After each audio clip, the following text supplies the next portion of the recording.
అసలు ఆ అమ్మ నానా రత్నాలతోటి అలంకారం చేసుకునేటువంటి మహాతల్లి, పెట్టే తల్లి ఎలా ఉండాలో అలా అలంకారం చేసుకొని ఉంటుంది ఆ అమ్మ. అన్నపూర్ణే సదాపూర్ణే శంకర ప్రాణవల్లభే జ్ఞాన వైరాగ్య సిద్ధ్యర్థం భిక్షాం దేహి చ పార్వతి.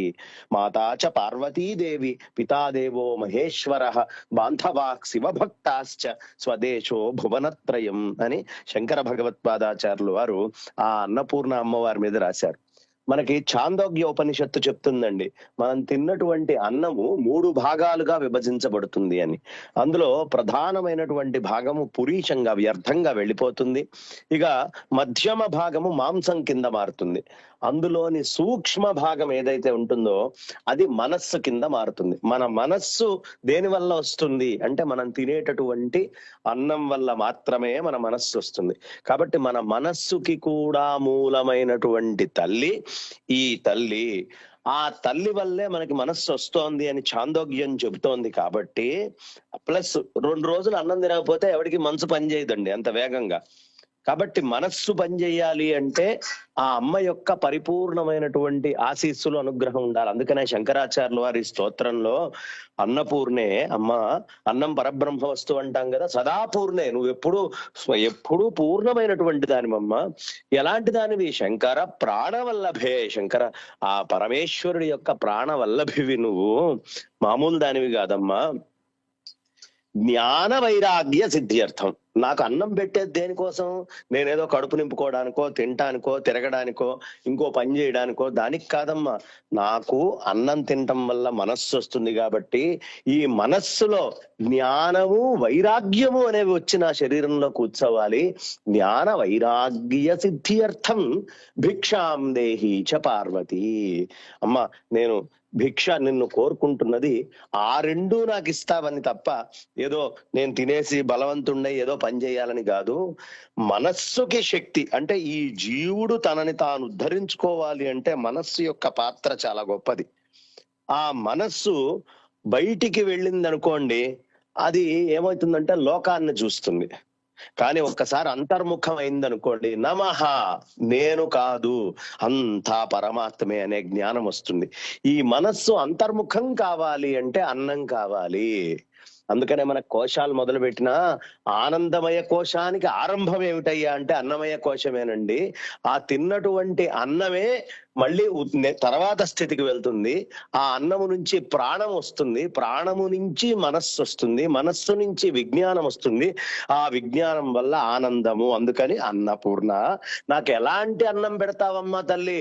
ఆ బ్రహ్మానందాన్ని నేను పొందగలిగేటటువంటి అన్నాన్ని నాకు పెట్టు తల్లి అని శంకర భగవత్పాదాచార్యుల వారు ఆ అమ్మవారిని చాలా విశేషంగా ప్రార్థన చేస్తారు. అలాంటి అన్నపూర్ణ అమ్మవారి యొక్క అలంకారం ఆ తల్లి పరమేశ్వరుడికి ఇట్లా పెడుతున్నట్టు కనిపిస్తూ ఉంటుంది. ఎందుకయ్యా పరమేశ్వరుడికి పెడుతోంది అంటే, ఏ పరమేశ్వరుడు తృప్తి చెందితే లోకములో ఉండే సమస్తమైన చరాచర జగత్తు మొత్తము తృప్తి చెందుతుందో అలాంటి పని చేస్తుంది ఆ తల్లికి. అది తెలుసు కాబట్టే పరమేశ్వరుడికి ఇట్లా భిక్ష వేస్తున్నట్టుగా ఉంటుంది. అందుకనే కాశీ అన్నపూర్ణ అమ్మవారు ఇవాళ మనకి విజయవాడ ఇంద్రకీలాద్రి మీదకి వచ్చి కూర్చొని తెలుగునాట అన్నపూర్ణాదేవి యొక్క వైభవాన్ని మనకి చూపిస్తుంది. ఈ అలంకారం మనం వేసుకుంటాం కాబట్టే తెలుగునాట పచ్చటి భూమి, వరి, అన్నమునకు ఆంధ్రము అని చెప్పుకుంటారు పెద్దవాళ్ళందరూ. అన్నపూర్ణ అమ్మవారిని ఎక్కువగా అర్చించేటటువంటి భాగ్యం తెలుగునాటి ప్రజలకు ఉంది కాబట్టే కాశీకి కూడా ఇవాళ ఎక్కువ వెళ్లే తెలుగు వాళ్లేనండి. కారణం ఈ అన్నపూర్ణ అనుగ్రహమే. అన్నపూర్ణ అనుగ్రహం ఉంటే తప్ప కాశీకి ఎవరు వెళ్ళలేరు.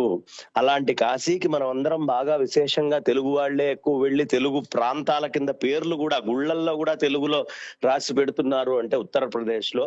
కారణము అన్నపూర్ణాదేవి యొక్క అనుగ్రహాన్ని పొందడం కోసం తెలుగు వాళ్ళు చేసేటటువంటి విశేషమైనటువంటి కృషి. కాబట్టి అలాంటి ఆ అమ్మవారిని ఇవాళ మనం అలంకరించుకొని చక్కగా మనం ఆహ్వానించుకొని ఆ అన్నపూర్ణాదేవికి పూజ చేసుకుంటున్నాం కొండ మీద. ఇంకా విశేషం ఏమిటయ్యా అంటే వ్యాసుల వారంతటి వారిని, లేదు ఋషులు మహర్షులు గౌతముడు గాని క్షామం వచ్చినప్పుడు ఆ తల్లి ఈ భూమి మీద మొత్తం అంతా ఏమీ లేకుండా ఉన్ననాడు 100 సంవత్సరాల పాటు ఇబ్బందిగా ఉంటే అప్పటికప్పుడు ఆ సస్యాన్ని మొత్తాన్ని అనుగ్రహించింది, పండ్లు గిండ్లు అన్ని వచ్చేట్టుగా. అందుకనే దుర్గని శాకంబరి అనే పేరుతోటి కూడా అలంకరించుకోవటం, అన్నపూర్ణ రూపముతోటి కొన్ని చోట్ల ఫలాలతోటి ఆ ఆకుకూరలతోటి వీటన్నిటితోటి మాత్రమే అమ్మవారిని ప్రకృతి స్వరూపంగా అలంకరించుకోవడం అనే సంప్రదాయం కూడా మనకి మొదటి నుంచి ఉంది. అందుకేనేమో ఉత్తరాదిలో అన్నపూర్ణ అమ్మవారి క్షేత్రం శిథిలమైతే శృంగేరి జగద్గురువులు వారు స్వయంగా అక్కడికి వెళ్లి 60లో అక్కడ ఆ అమ్మవారి యొక్క గుడిని ప్రత్యేకంగా మళ్ళీ ప్రతిష్ఠ చేశారు. అభినవ విద్యాతీర్థ మహాస్వామి చరణులు అనంతశ్రీ విభూషితులు. కాబట్టి అక్కడ అన్నపూర్ణాదేవి ప్రతిష్ఠ కూడా దక్షిణం నుంచే వెళ్లి మళ్ళీ చేయబడ్డది. అంతటి మహత్తరమైన ఆ అన్నపూర్ణ అమ్మవారిని ఇవాళ మనం చక్కగా తెచ్చుకొని ఇక్కడ ప్రతిష్ఠ చేసుకున్నాం. అందరికీ కూడా వాళ్ళు తరించడానికి అవసరమైనటువంటి జ్ఞాన వైరాగ్యాలన్నీ కూడా ఈ అన్నపూర్ణ అమ్మవారి యొక్క అనుగ్రహం వల్ల రావాలి అని, తద్వారా భక్తి నిల్చొని పరమాత్మ అనుగ్రహ పాత్రులు అందరూ కావాలి అని, ఇలాంటి చక్కటి విషయాల్ని మీరు తెలియపరుస్తున్నందుకు గాను, అందరికీ అందిస్తున్నందుకు గాను నేను ప్రత్యేకంగా ఈ తెలుగు ఎన్ఆర్ఐ రేడియో వాళ్ళకి నిజంగా కూడా ప్రవాసాంధ్ర అందరి గుండె చప్పుడు ఇది, దీంట్లో అనుమానం ఏం లేదు. ఎందుకంటే మంచి విషయాన్ని అందించడమే గుండె చప్పుడు అంటే ఏమిటి? అన్నపూర్ణ అమ్మ గురించి మాట్లాడటమే మన గుండె చప్పుడు. మన గుండెలో చప్పుడు వస్తోందంటే అన్నపూర్ణే అనుగ్రహం. కాబట్టి ఇది ఇంకొక విషయం కూడా చెప్తానండి. అన్నపూర్ణ యొక్క ప్రాధాన్యత ఇది మనస్సుకు అందిస్తుంది అని నేను చెప్పడం కాదు. ఇవాళ ఉండేటటువంటి ప్రస్తుతం మోడర్న్ సైన్స్ లో కూడా మనం తినేటటువంటి ఆహారము బ్రెయిన్ కి చేరుతుంది. అది చేరకుండా ఉండేదాన్ని, ఆ రోగాన్ని సైకియాట్రిస్టులను అడిగితే చెప్తారు బీబీబీ అంటారు.